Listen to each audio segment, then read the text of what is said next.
Hey everybody out there, my name's Dennis Nelson. Welcome to part 3 of My Life, I Survived. So if you've watched videos, or part 1 and part 2 I should say, you'll probably understand where I'm coming from with this video. And like I said, I'm titling it Stability.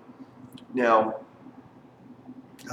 again, my name's Dennis Nelson, 51 years old, born September 21st, 1965. And my life was anything but stable. My mother, like I said in I think video 1, she divorced my stepfather, and I think I was maybe 9 or 10 at the time. And after that, the stability of the Brady Bunch lifestyle was gone. We did a lot of moving around. There wasn't no financial stability really. I think my mother had multiple jobs or no jobs. That or she, there's a point where she was out on her drug addiction as well, and it just didn't work out. So stability can be on a financial level, it can be on the emotional level, it can be on your living situation, it can be in relationships, either with your spouse or no spouse or your children. So I'm going to touch base a little bit on my living situation, some other areas. So, like I said in my other video, I had been in recovery for 11 years, and I went out on a relapse, as we call it, and I had to reestablish myself. And I moved into this Oxford house after I got out of treatment, and I was there for probably a good 9-10 months. Got stabilized again financially. And I got a job. I was a mechanic. I could work. And then I found a room for rent in the north end of Seattle. Put me closer to work. It was a small house, and I was like, well, it's $500 a month. I can pull that. And I was with a girl. So, I moved into this house, and I'm thinking, hey, I'll be here for a year. Then I'll move out into the bigger 5-bedroom house with 2 stories in the garage, and I'll start building my Brady Bunch lifestyle again.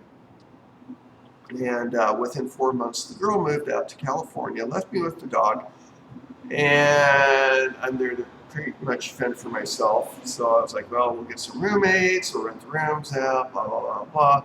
I'm not going to be here forever. This is just temporary. Started building a really good relationship with the landlord or the property owner of the house, and things have gone great. And the thing is I've been stable in that same house, all 930 square foot of it, for 17 years. Now, is that the lifestyle or where I want to live? No, but I'm comfortable right now. And I'd rather have comfort over some pipe dream that may or may not come true. It'll come true. I don't want to spend that type of money right now. So anyhow, to get that stability, I built up a personal relationship with my landlord. And some of you can do what I do, some of you may not. I'm that guy that's a jack of all trades, master of many, not a master of few, but a master of many. And, so when the fence blew down, I rebuilt the whole fence line. That was the backyard. When the plumbing started leaking into the basement and taking out the drywall, I redid the plumbing. When I wanted an extra room in the basement, I built an extra room in the basement. Up to code. Those construction workers, up to code. Okay.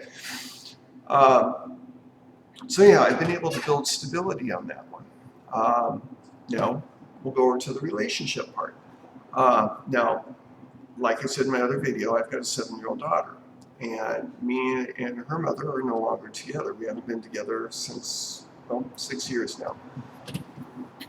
But over time, we built a stable friendship.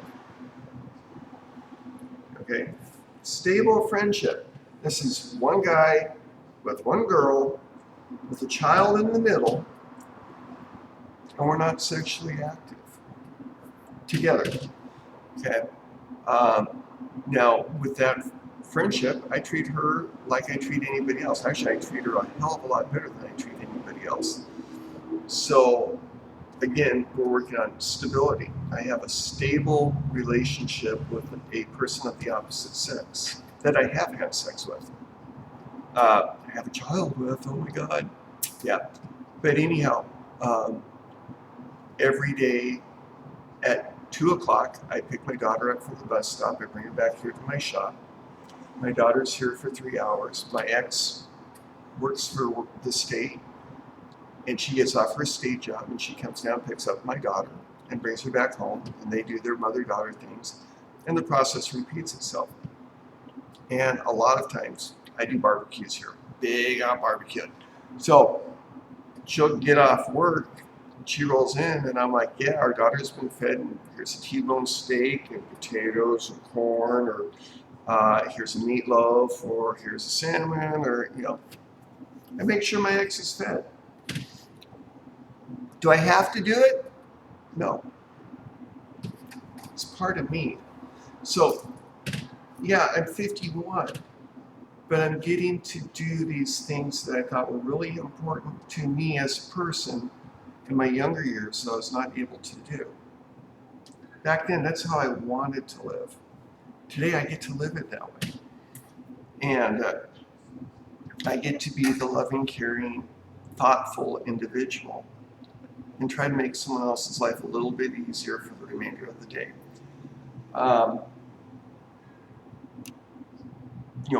Like I said, I'm single. I think part of why I'm single, the majority of why I'm single, is I don't go out and do anything. I'm here at my shop all the time. But today, looking into a relationship versus 10 years ago are two different things. 10 years ago, it's like, hey, you look good, and you want to go have sex. Hey, the sex is great. Do you want to have a relationship? Get that? You look good. The sex is great. Let's have a relationship. Okay. Today, it's, yeah, hey, you look great. I want to get to know more about you. I'm sure the sex would be great, but I don't think I want to carry an ongoing, everlasting relationship with you in that nature. So what I'm looking for now, it's not the financial, it's not this stuff, it's not the greenbacks.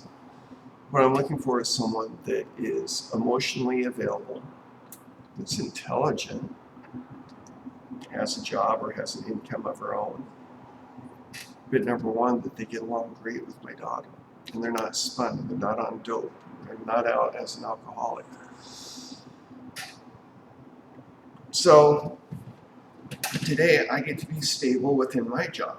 I have this great shop behind me, and I have another great shop north of me, Northwest Espresso Machines. And I'm happy. That's the whole thing. I couldn't figure that out for the longest time. I was like, God, why are these people always stable and they're happy and their life's going good and my life's just falling apart? I don't understand. Well, I'm doing something I enjoy. I'm not making a ton of money doing it. I'm surrounded with people I love and people that love me. I've got real friends. I'm not hanging around with the chaos, drama, and confusion people. I'm not hanging around with the meth heads. I'm not hanging around with the heroin addicts. I'm not hanging around with the crackheads. I'm not hanging around with the alcoholics. I'm hanging around with real people that have real jobs, that do real things, that are real productive in their life. And we share information. And in turn, that helps me to be stable. Keyword, stable. So I'm going to take a quick vapor hit. Hey, run back and grab yourself a cup of coffee and a cigarette, or go change the kid's diaper. Give me a minute here.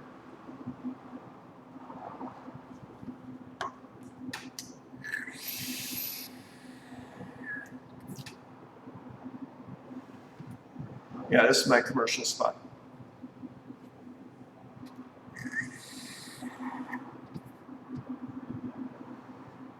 Okay, here's your commercial. Ladies and gentlemen, today this video is being brought to you on YouTube by Green Lake Vapor. Proud to sell the Smoke GX350 with the TFVA tank. Available in many flavors, colors, and sizes. Alright, thank you for watching.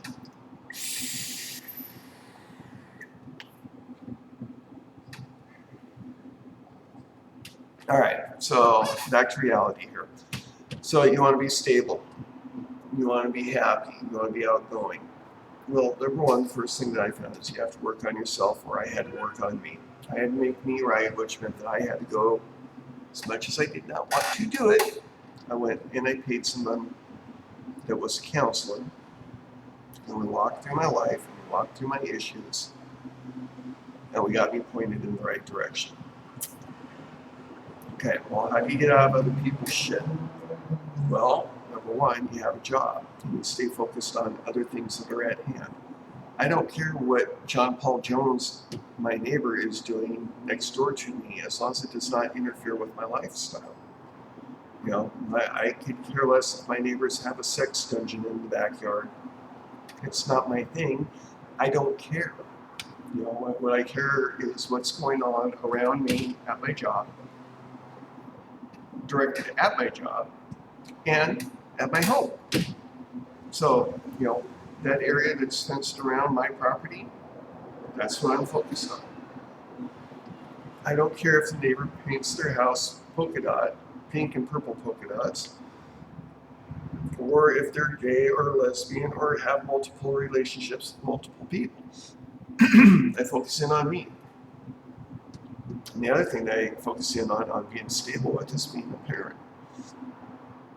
So a lot of people in society today are like, well, the kid's just a spoiled brat and I'm sending it off to blah, blah, blah with their aunt and uncle. Well, you're giving up on your child. You're a parent. You need to teach your child the right way to be in public, to be respectful and honoring and honest and trustworthy. And, you know, you get some of these generation snowflakes out there, they're like, it's child abuse if you spank a child. No, it's not child abuse if it's done right. You give a child a good swift 1, 2, 3 swats on the butt, and you tell them, this is why you got the swat. You're out of control, you're being disrespectful, and you hurt somebody. Now, next on the list is, if you're going to continue doing this outside of the SWAT, we're taking away your DVD player or your Xbox or whatever. You're grounded. You're stuck in your room. There's nothing to do in your room. You go to school, you come home, that's where you're at. You come out only for dinner and go back in. Don't want to see you, don't want to hear from you. Okay, well, a lot of generation snowflakes don't understand that part of stability. And they don't understand why their kids are running all over them and nothing's happening. Well, you got to discipline your child. First, you got to discipline you, the individual as the adult, and then you also need to discipline your child. Your child does exactly what your child learns from you, the parent. How's that sound?